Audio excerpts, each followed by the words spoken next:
ஜனவரி 16 heavenathome.com கடவுள் இணைத்ததை மனிதன் பிரிக்காதிருக்கட்டும். மத்தேயு 19:6. சமுதாயத்தின் அடிப்படையே குடும்பம்தான். குடும்பங்கள் சரியாக இருந்தால் சமுதாயமும் நாடும் சரியாக மாறிவிடும். குடும்பம் கடவுளின் நித்திய எண்ணம். படைப்பின் அடிப்படை அமைப்பே குடும்பம்தான். அதை சீரழிக்க சத்துரு தன்னால் என்ற அத்தனையும் செய்கிறான். குடும்பங்கள் பெருவாரியாக உடைந்து கொண்டிருக்கின்றன. திருமண உடன்பாடுகள் உருக்குலைகின்றன.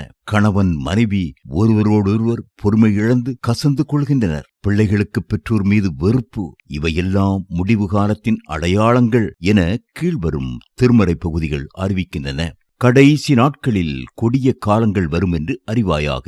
எப்படியெனில் மனிதர் தற்பிரியராயும் தாய் தகப்பன்மார்களுக்கு கீழ்ப்படியாதவர்களாயும் சுபாவ அன்பில்லாதவர்களாயும் இருப்பார்கள். 2 தீமோத்தேயு 3:1-3. இதோ கர்த்தரின் பெரிதும் பயங்கரமுமான நாள் வருமுன் நான் உங்களிடம் எலியா தீர்க்கதரிசியை அனுப்புகிறேன். நான் வந்து உலகை சபித்து தண்டிக்காதபடி அவன் பெற்றோரின் இருதயத்தை பிள்ளைகளிடமும் பிள்ளைகளின் இருதயத்தை அவர்கள் பெற்றோரிடமும் திருப்புவான். மல்கியா 4:5-6.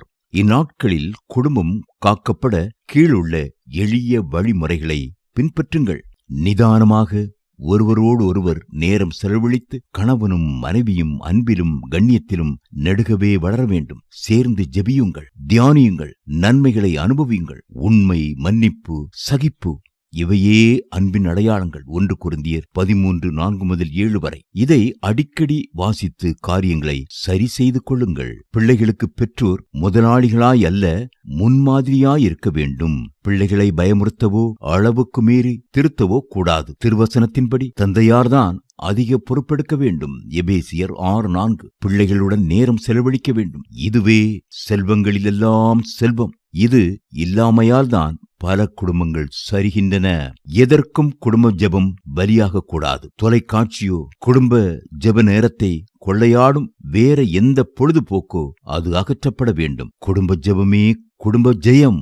இங்கிலாந்தின் அத்தனை இறையியல் நிபுணர்களிடமும் கற்றதை விட தனது தாயிடமிருந்தே அதிகம் கற்றதாக மெத்தடிஸ்ட் சபை நிறுவனர் ஜான் வெஸ்லி சாட்சியிட்டார். பெற்றோராகிய நாம் இந்த இறுதிக்கால இறைவாக்கை நமது பிள்ளைகளுக்காக உரிமை பாராட்டுவோம். கடைசி நாட்களில் நான் உடல் உள்ள யாவர் மேலும் என் ஆவியை ஊற்றுவேன்.